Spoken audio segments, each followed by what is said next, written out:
नमस्कार मित्रों, आप देख रहे हैं हमारा चैनल धार्मिक ज्ञान। आज हम आपके लिए लेकर आए हैं श्री गणेश जी की संपूर्ण पावन कथा, जिन्हें विघ्नहर्ता भी कहा जाता है, जो हर शुभ कार्य से पहले पूजे जाते हैं और जिनकी बुद्धि, भक्ति और विनम्रता से जुड़ी कथाएं हमें जीवन के गहरे संदेश देती है। तो आइए मन को शांत करें, ओम गण गणपते नमः का स्मरण करें और शुरू करते हैं श्री गणेश जी की अद्भुत कथा। तो चलिए शुरू करते हैं। बहुत प्राचीन समय की बात है।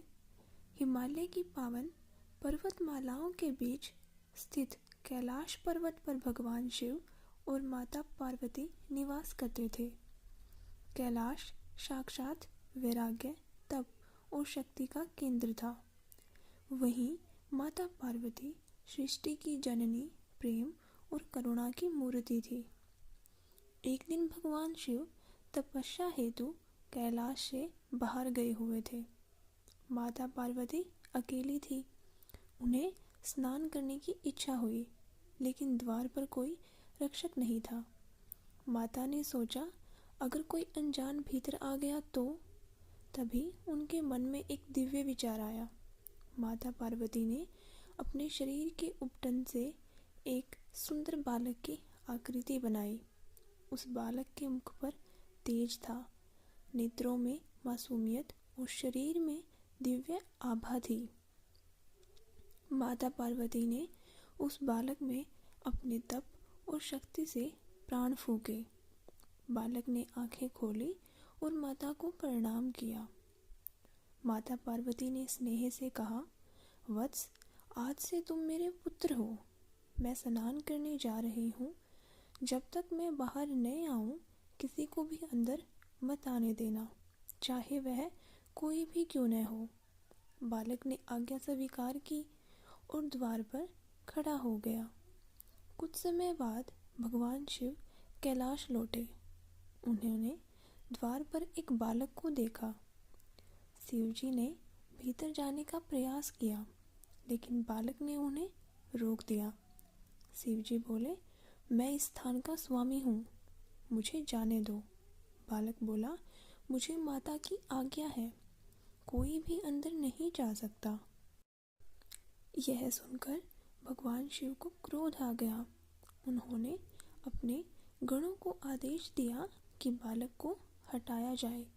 एक एक करके शिवगण आए, लेकिन वह बालक अद्भुत शक्ति से सभी को परास्त करता गया।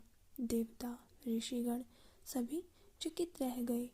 अंततः क्रोधित होकर भगवान शिव ने अपने त्रिशूल से उस बालक का सिर काट दिया। बालक वहीं धरती पर गिर पड़ा। उसी क्षण कैलाश में कोहरम मच गया। जब माता पार्वती स्नान कर बाहर आई और यह दृश्य देखा, तो वह शोक से विलाप करने लगी। उनका क्रोध प्रलय का रूप लेने लगा। माता पार्वती बोली, हे महादेव, आपने मेरे पुत्र की हत्या की है। यदि मेरा पुत्र जीवित नहीं हुआ तो मैं सृष्टि का नाश कर दूंगी। सभी देवता भयभीत हो उठे। तब भगवान शिव को अपने कृत्य पर गहरा पश्चाताप हुआ। उन्होंने तुरंत अपने गणों को आदेश दिया, उत्तर दिशा में जाओ, जो भी जीव पहला मिले उसका सिर ले आओ, परंतु वह कटा न हो। गण उत्तर दिशा में गए और उन्हें एक हाथी का शिशु मिला, जो शांत भाव से लेटा था। वे उसका सिर लेकर लौट आए। भगवान शिव ने उस हाथी के सिर को बालक के धड़ पर स्थापित किया और अपनी दिव्य शक्ति से उसमें प्राण संचार किए। बालक पुनः जीवित हो उठा। अब उसका मुख हाथी का था, लेकिन तेज पहले से भी अधिक था। संपूर्ण ब्रह्मांड जय गणेश के जयकारों से गूंज उठा। भगवान शिव ने उस बालक को वरदान देते हुए कहा, वत्स, आज से तुम गणों के अधिपति कहलाओगे। तुम्हारा नाम होगा गणपति। तुम विघ्नों का नाश करोगे और संसार में तुम्हारी पूजा सबसे पहले होगी। माता पार्वती ने बालक को अपने हृदय से लगाया। तभी से वे कहलाए श्री गणेश, विघ्नहर्ता, बुद्धि और शुद्धता के देवता। इस कथा से शिक्षा मिलती है कि माता पिता की आज्ञा सर्वोपरि है। अहंकार विनाश का कारण बनता है। करुणा और पश्चाताप से ही संतुलन आता है। ओम गण गणपतये नमः। तो प्रियजनों, यह थी श्री गणेश जी की संपूर्ण पावन कथा। अगर आपको यह कथा पसंद आई हो तो हमारे चैनल को लाइक करें